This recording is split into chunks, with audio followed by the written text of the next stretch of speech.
हाँ, लीजिए दिखाइए आप, लीजिए। हाँ, सकाल का आग तो गया। अब कार्टून जरा डिस्प्ले करेंगे तो फिर मुझे जवाब देने में जरा आसान हो जाएगा। हाँ, मैं अभी अभी अभी डिस्प्ले करवा रहा हूं।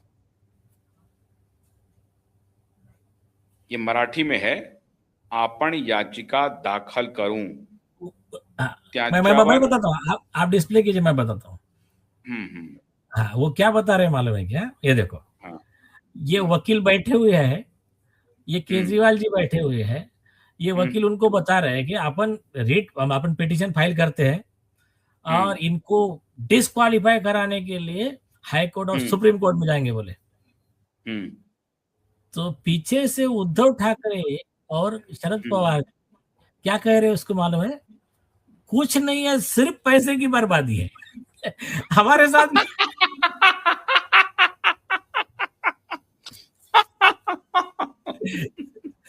और शरद पवार और उद्धव दोनों बोल रहे हैं। हाँ, क्योंकि उद्धव ठाकरे की पार्टी को भी तोड़कर एकनाथ शिंदे इनकी पार्टी बनी, और दूसरा पवार साहब को तोड़कर अजित पवार जी की पार्टी बनी।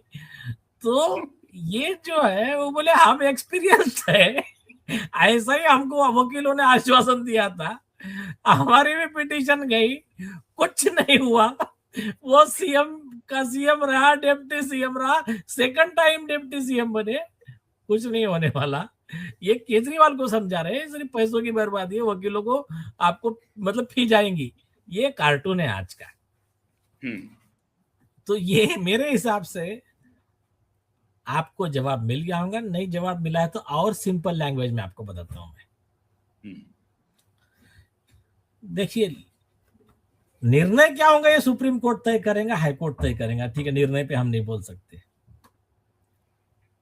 आपको, लेकिन इनका कपिल सिब्बल साहब का मैं आपको कैरेक्टर बताता हूं।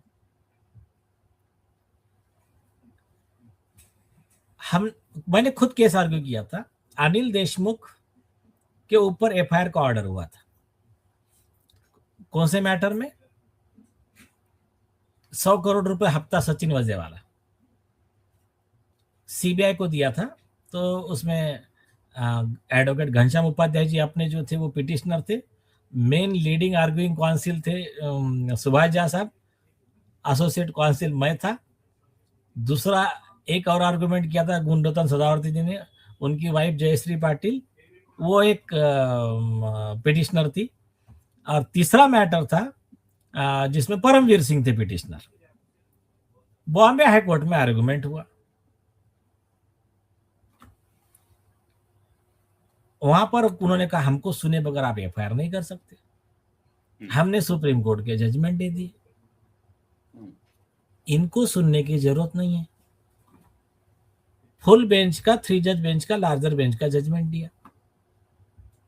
तो अब डिसऑनेस्टी देखो एडवोकेट कपिल सिब्बल की, ये क्या कर रहे हैं, जो 2 जज बेंच का जजमेंट जिसको ओवररूल कर चुका है सुप्रीम कोर्ट, डिवाइन रिट्रीट का जजमेंट, कि जिसमें कहा कि आरोपी को इनकॉम्पिटेंस है या डिसऑनेस्टी है?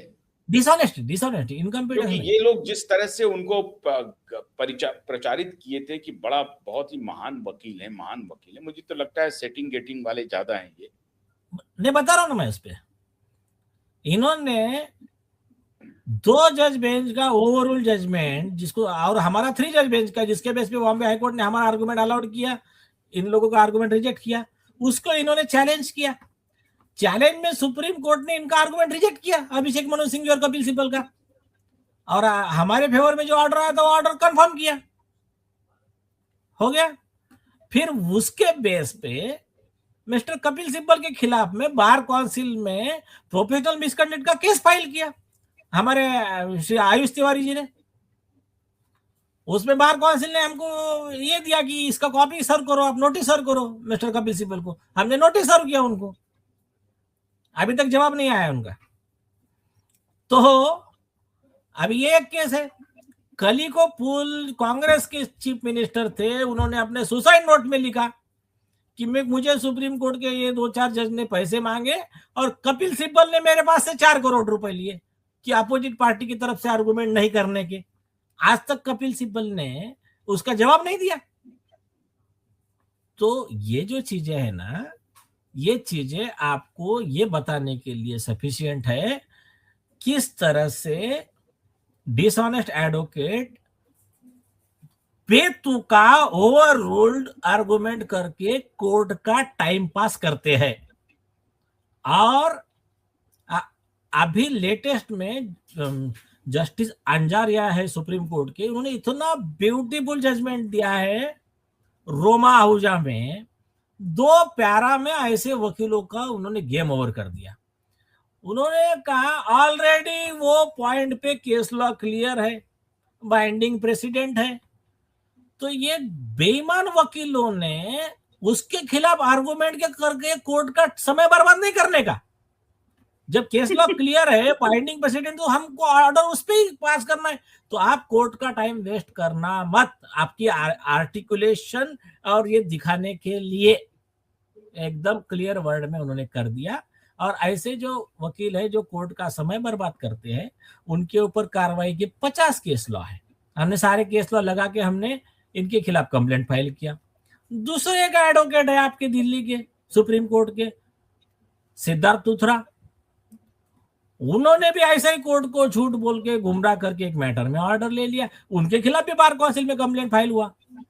तो इसमें पार्टी के बहुत सारे दलाल नेता भी होंगे छुट भैये, जो कहेंगे कि नहीं हमें कोर्ट जाना चाहिए, क्योंकि उसको पार्टी फंड से पैसे लेने हैं। पार्टी लड़ेगी ना चुनाव, पार्टी के खिलाफ एंटी डिफेक्शन इस सब का मामला चल रहा है सांसदों के खिलाफ। तो पार्टी फंड से पैसे निकालो, नेता के पास पहुंचाओ, कट कमीशन खाओ, ये सब चल रहा होगा ना।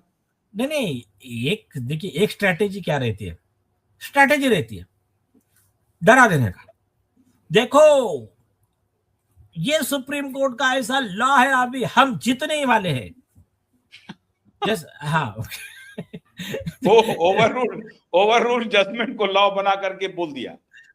तो अब कॉमन मैन को पता नहीं, नेता को पता नहीं, वो जजमेंट दिखा देंगे कि देखिए सुप्रीम कोर्ट का ये जजमेंट है, लेकिन ये पता नहीं है कि जजमेंट तो सेटिस्फाइड हो गया है, ओवररूल्ड है कि इसके बड़ा लार्जर बेंच का जजमेंट है। अब ऐसा दिखा के पब्लिक में माहौल, गिरे तो भी टांग ऊपर तो गिरे तो भी नाक ऊपर हमारा। अजीब है इस तरह का, मतलब पूरे देश को मूर्ख ही समझते हैं क्या भाई? 2/3 बहुमत से अगर पार्टी के मेंबर कहीं दूसरी जगह जाते हैं तो उसकी सदस्यता बनी रहती है, ये बच्चा जानता है। तो वो कह रहे हैं पार्टी मर्ज कर रहे हैं। अरे मर्ज का मतलब ये हुआ कि वो 7 मर्ज कर रहे हैं और वो 7 के खिलाफ एंटी डिफेक्शन लागू नहीं होगा, क्योंकि 7 संख्या में 7 है और 10 में से 7 है, 2/3 मेजोरिटी में है, इसलिए एंटी डिफेक्शन लागू नहीं होगा। तो उसका वो मर्जर हो जाएगा। वो व्यक्ति इंडिविजुअल जो है वो एक पार्टी को रिप्रेजेंट कर रहा है और एक समूह है, जो समूह एक साथ आ गया बीजेपी में, उसका तात्पर्य ये है। तो उसको कहानी बता रहे, पहले पार्टी को मर्ज करना पड़ेगा। ये किसका हमको समझ में नहीं आ रहा है, पार्टी कौन सा मर्ज करेगा वहां पे? आप सुनिए, आप क्या कीजिए, आपको अगर इन लोगों की झूठ पकड़ना है, इन लोगों का कि कैसा पब्लिक को बेवकूफ समझते हैं, गुमराह करते हैं, आप सिर्फ एक काम कर लो। उद्धव ठाकरे गट का जो शिवसेना ग्रुप है, शिवसेना यूबीटी और राष्ट्रवादी कांग्रेस एनसीपी शरद पवार गुट, ये दोनों केस में जो आर्गुमेंट किया था और बाहर आके स्पीच दे रहे थे मिस्टर कपिल सिब्बल साहब, आप क्या करो, उसका आर्गुमेंट का वो जो बोल रहे थे आप वो निकाल लो, वो इसके पूरा विपरीत है। उसमें वो क्या कह रहे थे मालूम है? आपको बीजेपी में शामिल होना ही पड़ेगा, आप इंडिपेंडेंट, आपका गुट नहीं रह सकता है। और आज का वो आप इंडिपेंडेंट पार्टी नहीं हो सकता है। हाँ, आपको बीजेपी में शामिल होंगे तभी आप बच सकते हो, तब आपको एंटी डिफेक्शन लॉ लागू नहीं होगा। और आज क्या कह रहे हैं कि आप बीजेपी में शामिल नहीं हो सकते, आपको इंडिपेंडेंट रहना पड़ेगा। इंडिपेंडेंट नहीं है, आप जा ही नहीं सकते। मैंने पहले आम आदमी पार्टी को मर्ज करना पड़ेगा, ये कह रहे हैं। अब इनकी दलील देखिए। अभी सुनिए, देश के जो लोग और खास करके ना आपके माध्यम से जरा मैं केजरीवाल साहब को एक बार सवाल पूछता हूँ। देखो ये इनकी मानना पड़ेगा यार, वो इनका पब्लिक को बेवकूफ बनाने का, गुमराह करने का, गोल पोस्ट चेंज करने का, वो स्किल को मानना पड़ेगा। और झूठ बोलो लेकिन डट के बोलो। अब देखो कैसा इनके ऊपर में केस हो गया, केस होके सुप्रीम कोर्ट में जस्टिस संजीव खन्ना साहब के जजमेंट में क्लियर आया, proceeds of crime 383 crore rupees है, जो इन्होंने इस गलत तरीके से इधर किया वो किया, फिगर आ गया। उसके बाद में भी इनके प्रेस कॉन्फ्रेंस आप देख लेना, आतिशी क्या नाम है उनका, एक मार लेना जो भी है, आतिशी मारलेना, उसके बारे में एक बहुत बड़ी खबर आ रही है, उसके बारे में एक बहुत बड़ी खबर आ रही है आतिशी मारलेना के बारे में, बताएंगे? सुन लीजिए, इनके आप स्पीच देख लेना, प्रेस कॉन्फ्रेंस देख लेना। अरे बोले कि कोई फिगर ही नहीं है। एक बार बीजेपी कह रही है 200 करोड़ का होगा, एक बार बीजेपी कह रही है ये हो गया, तुम्हारा फिगर ही नहीं तय है तो गुना कहां से हो गया? गुना सुप्रीम कोर्ट ने ऑर्डर में लिखा 383 करोड़ का तुमने करप्शन किया है, नुकसान किया है। क्या के रिपोर्ट में आ गया, हमने अर्जी दे दिया कि ये सारा प्रॉपर्टी, ये सारा प्रोसीड्स ऑफ क्राइम जो जनता का नुकसान हुआ है, आप अरविंद केजरीवाल आम आदमी पार्टी से वसूल कीजिए, सारे लोगों को आरोपी बनाइए। उसके बाद में भी इनका अपना एजेंडा चल रहा, कोई बात नहीं। और क्या डेयरिंग देखो उनकी कि जनता को बेवकूफ समझने की। इलेक्शन में अरविंद केजरीवाल खुद हार गए, उसके बाद में भी स्टेटमेंट देखो, जनता हमारे साथ है। इन्होंने कहा था कि ये रेफरेंडम है, जेल में मतलब अदालत की नहीं चलेगी, अदालत जो हमको जेल भेज रही है वो गलत है। अगर मैं दिल्ली का चुनाव जीत जाता हूं तो इसका मतलब जनता कह रही है कि जिस दिन रिजल्ट आएगा, जिस दिन हम जीतेंगे उसी दिन बेल मिल जाएगा। ये भाषण है उनका, पब्लिक स्पीच है।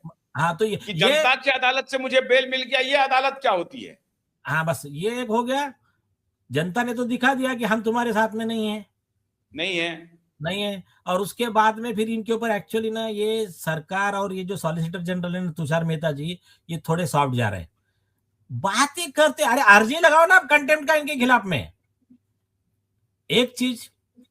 दूसरी चीज, इन्होंने नीचे के जज को मैनेज करके ऑर्डर लिया डिस्चार्ज का, वो ऑर्डर सुप्रीम कोर्ट के जजमेंट के खिलाफ है, हाई कोर्ट ने स्टे कर दिया।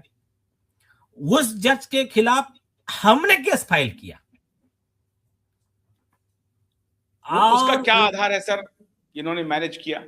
उसके कुछ डेट्स के तो हमारे पास हैं। नहीं आरटीआई कब लगी, उसके बाद कैसे हुआ, उसको तो डेट हमारे पास वो सब छोड़ दीजिए, मैं 2 लाइन में आपको बताता हूं नीचे के जज का आदेश गलत कैसा है और कैसा साबित होता है कि जज को इन्होंने मैनेज किया। सुप्रीम कोर्ट के ऑर्डर में लिखा है it is a prima facie case, इसलिए हम इसको बेल रिजेक्ट कर रहे हैं। सुप्रीम कोर्ट लिख रहा है, हाई कोर्ट को छोड़ दीजिए आप। उसके बाद में नीचे का ये जज लिख रहा है कि there is no prima facie case.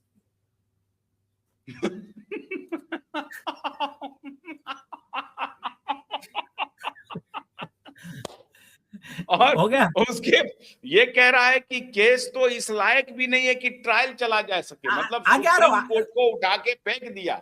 नहीं आगे आ रहा हूं। हाई कोर्ट सुप्रीम कोर्ट को इन्होंने बंगाल की खाड़ी में फेंक दिया, वो जो लोअर कोर्ट की जज मोहतरमा है, और उन्होंने कहा कि सुप्रीम कोर्ट का कोई फाइंडिंग का कोई मतलब नहीं है, हम अब डिटेल डिसीजन दे रहे हैं। नहीं सुनिए सेकंड पॉइंट सुनिए आप, अभी और शॉक हो जाएंगे आप।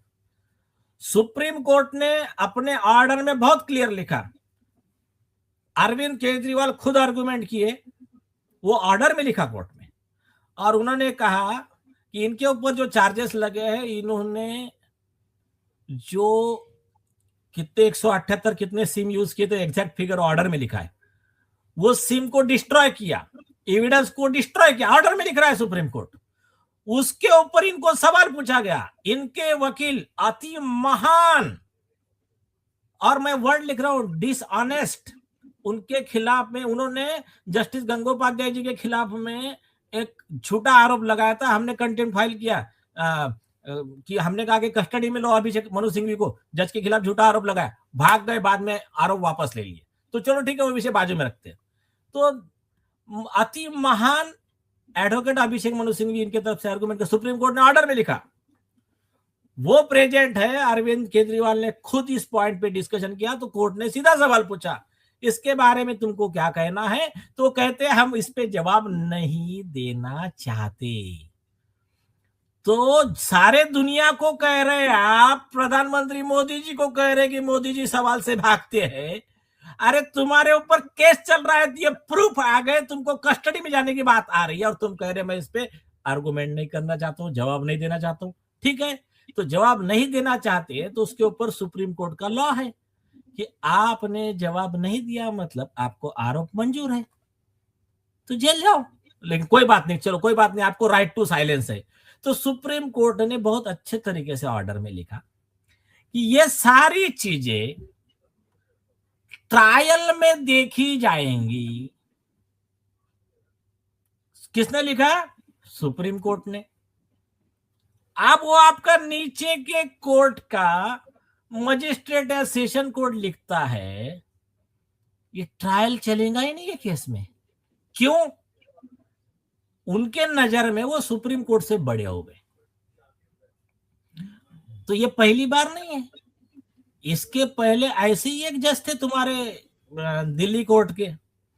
सुप्रीम कोर्ट ने ऑर्डर देने के बाद में उसके अगस्त में ऑर्डर दिया, जस्टिस मार्कंडे काटजू और जस्टिस ज्ञानसुधा मिश्रा का बेंच था। उन्होंने कहा दोपहर में 3 बजे वो जज मुझे कोर्ट में चाहिए। कोर्ट में आई, वो जज मिलने गई जज को, बोले ओपन कोर्ट में आने का, आरोपी हो आप कंटेम्प्ट के, कोर्ट में आओ। कोर्ट में आने के बाद उस सेशन जज को सुप्रीम कोर्ट ने कहा यहां से जेल में भेजेंगे तुमको 6 महीने के लिए। बताओ तुमने हमारे ऑर्डर के खिलाफ तुमने कॉन्ट्ररी ऑर्डर कैसा पास किया, बताओ। हाथ पांव जोड़ के माफी मांगा, तब